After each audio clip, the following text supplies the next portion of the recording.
कपड़े धोने वाली बहू। शादी के पहले से ही विभा को कपड़े धोने का बड़ा शौक था।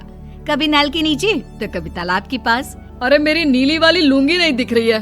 विभा की अम्मा, कहाँ रखी है लुंगी? अरे वो तो विभा ने परसों ही धोकर रखी थी आपकी अलमारी में, देखो वहीं होगी। वो ना मैंने आज धो दी, मुझे लगा कि गंदी हो गई होगी। अरे कैसे गंदी हो गई थी? उसे तो मैंने पहना भी नहीं। हे भगवान, इस लड़की के कपड़े धोने की आदत से परेशान हो गया हूँ मैं। जितना तो घर में राशन नहीं आता, उससे कहीं ज्यादा डिटर्जेंट पाउडर का खर्चा है।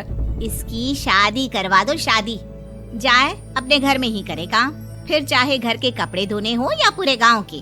हाँ ठीक बोल रही हूँ, देखता हूँ मैं कोई लड़का। वो दिन भी आ जाता है जब विभा को देखने लड़के वाले आ जाते हैं। लड़की मुझे अच्छी लगी। होने वाली सास कहती है, बेटी अगर कुछ पूछना है तो पूछ लो। वैसे तो हमारी लड़की बहुत ही शर्मीली है, जो बोल दो वो मान लेती है, इसे क्या पूछना होगा। अरे कैसी बात कर रही हो माँ, मुझे इन लोगों के घर रहना है, सवाल तो कई है। हाँ हाँ बेटा, पूछ लो ना, क्या पूछना है। आप लोगों के घर कपड़े कौन धोता है? सास का मुंह बन जाता है।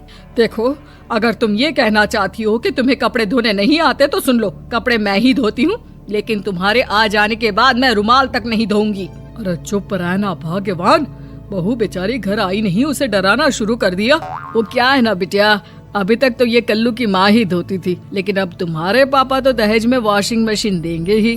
तभी विभा की माँ बोल पड़ती है, सवाल भी पूछा तो क्या। वैसे भाई साहब, मशीन की तो फिर भी कपड़े धोने की कैपेसिटी होती है। मतलब जो बिटिया दे रहे हैं ना विभा, इसे कपड़े धोने का बहुत शौक है। ये आप लोगों के क्या, आस पड़ोस गांव मोहल्ले सबके कपड़े धो दे और उफ तक ना करे। बाहर देखा नहीं आपने कितने कपड़े सूख रहे हैं? सब हमारी बिटिया ने ही तो धोए हैं। बस भी करो ना माँ, शर्म आ रही इतनी तारीफ सुनकर। और तो और एक दाग निकाल कर दिखाओ तो मान जाऊँ। हाँ अच्छा, माफ करना बेटा, मैंने गलत समझा।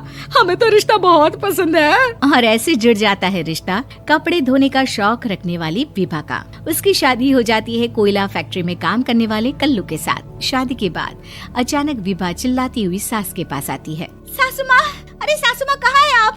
ये तो धोखा है, धोखा दिया आप लोगों ने मुझे।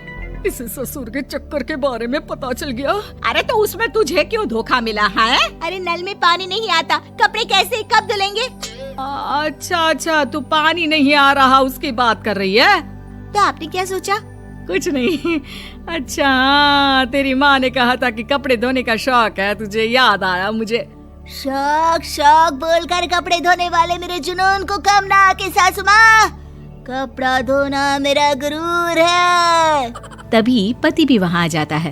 अभी मैंने इसे सनी देओल की फिल्म दिखाई है, उसी के डायलॉग मार रही है माँ। अच्छा सुन, साफ साफ बता रही हूँ, पानी सुबह 4 से 6 और शाम को 10 से 12 आता है, समझी?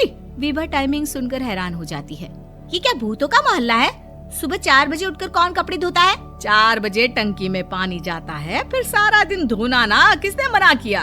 अरे कैसे बात कर रही हैं? 200 लीटर की टंकी में कितने कपड़े धो लूंगी मैं? सुबह ही उठ जाऊंगी मैं। अब क्या था, विभा सुबह 4 से लेकर रात के 12 बजे तक कपड़े ही धोती रहती।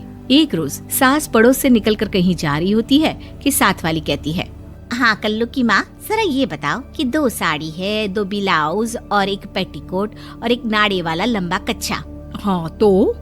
अरे तो क्या, कितना लोगी धुलाई ये बताओ। धोबन दिख रहे हैं हम क्या? हमारे पति सरकारी नौकरी से अभी रिटायर हुए हैं और बेटा सुपरवाइजर है कोयला फैक्ट्री में। धोबन समझ रखा है हमें?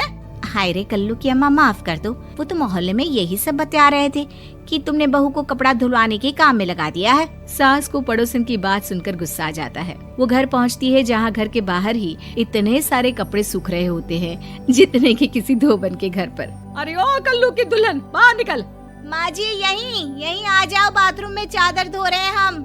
अरे अभी हम धोते हैं, तुमको बाहर निकलो। ये आस पड़ोस वाले बोल रहे हैं कि हम बहू से कपड़े धुलवा कर उसे कपड़ा धोने वाली बना दिए हैं। अरे छोड़ो ना माँ जी, किन लोगों की बातों में आती हो? आस पास के लोगों का तो काम ही होता है कि वो किसी तरह सास बहू को लड़ा दे। बहू सारे घर के कपड़े धोती है, ये क्या कम है? बोलिए। सास को भी लग जाता है कि वो बहू का ये सनकीपन नहीं छुड़वा सकती, इससे अच्छा है कि खुद ही चुप हो जाए। एक रोज सास और बहू मंदिर जाते हैं, जहाँ सास की साड़ी वहाँ खड़ी भीख मांगने वाली से मिलती है। माँ जी क्या बात है, आपकी साड़ी उस भिखारन से कितनी मिल रही है ना? हाँ हाँ देखो तो, दोनों की साड़ी मिल रही है। क्या बात है कल्लू की अम्मा, तुम खुद को तो अफसर की बीवी बताती हो और ऐसी सिंपल सी प्लेन साड़ी पहनकर घूमती हो। सिंपल और प्लेन नहीं है ये साड़ी। तो क्या सोने के धागे से फूल बने हैं? कुछ भी सासू माँ, कुछ भी। हाँ बने थे इस साड़ी में सोने के धागे से फूल। मेरे पति लेकर आए थे मद्रास से स्पेशली मेरे लिए 10,000 की। ताहे भाई साहब इस भिखारन के लिए भी सेम टू सेम साड़ी लेकर आए होंगे 10,000 की। सास उस वक्त तो कुछ नहीं कहती, लेकिन बहू के साथ घर आती है और अलमारी से एल्बम निकाल कर लाती है। ये साड़ी देख रही है, ये वही साड़ी है जिसे मैंने अभी पहना था।